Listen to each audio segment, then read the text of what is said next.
नमस्कार, मैं राजीव चौरसिया। मैं कल बहुत खुश था जब इंस्टाग्राम स्क्रॉल कर रहा था और सेमीफाइनल मैंने वुमेन्स क्रिकेट मैंने देखा।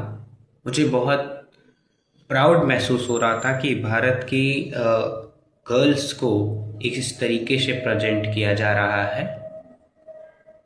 फिर मैं एक पिछले जितने रेप हुए हैं, जितने गैंग रेप हुए हैं, जितने भी लड़कियों की इज्जत पे बात आई है, केसेस मैंने उठा के देखे।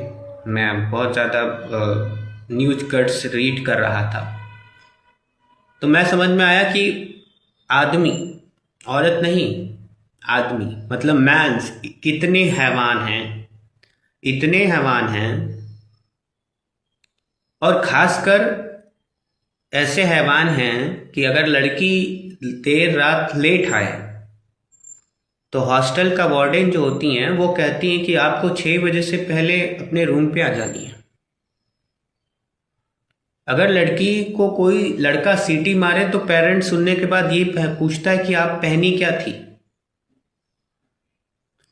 हर टाइम गर्ल्स को ही ब्लेम कर दिया जाता है कि ये लड़के गलत नहीं है, लड़कियां गलत हैं। मेरे कल तो होश तब उड़ गए जब मैंने एक केस उठा के देखा। एक मुस्लिम लड़का, उस केस का मैं नाम नहीं बताऊंगा क्योंकि अगर मैं बताया तो मेरे ऊपर भी ऑब्जेक्शन हो सकते हैं। मैंने एक केस देखा, उसमें एक मुस्लिम व्यक्ति, एक जो उनका जहां वो शव दफन करते हैं, कब्रिस्तान कब्रिस्तान के साइड रहता था।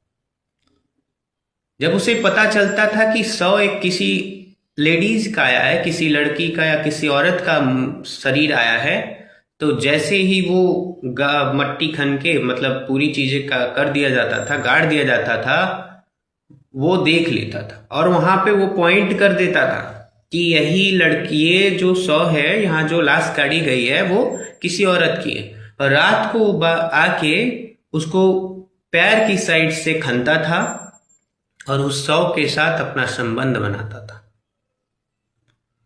मुझे देखने के बाद मुझे खुद में आंसू आ गए और उस व्यक्ति ने अपने जीवन में, अभी तक के जीवन में 48 शव के साथ संबंध बनाए। 48 लाशों को उसने नहीं छोड़ा है। इससे आप समझ सकते हैं कि लड़कियां इस पृथ्वी पर जीवित तो जीवित, मरने के बाद भी सुरक्षित नहीं है। विचार करिएगा, क्या ये मैं सही कह रहा हूं या गलत कह रहा हूं। आप सबसे निवेदन है, अपने